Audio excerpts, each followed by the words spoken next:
Morning everyone. Nandito tayo ngayon sa may boundary ng Angono at Binangonan. Pero kilala ang place na Thunderbird na malapit din sa Mahabang Parang. Ito po yung tinatawag nila na petroglyphs. Ibig sabihin, ukit sa bato. So yan. So yung mga bato na yan na nakikita nyo ay may mga ukit po yan. Matagal nang naukit, ilang siglo nang nakalipas. Yan. So, ito ay history ng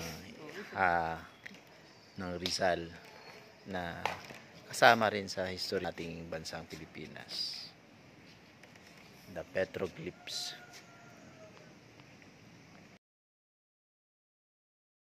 Pwede rin mag-tour ang maraming mga institution dito. Pwede kayong pumunta dito anytime. Kapag below 20 kayo, pwede kayong mag-walk-in. Pero kapag above 20 naman ay kailangan nyo magpa-book. So ano pa yan, upon approval after 3 days or above pa. So maganda dito, payapa, malamig.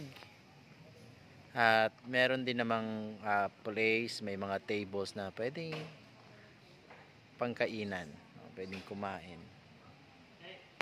So, this is the petroglyphs.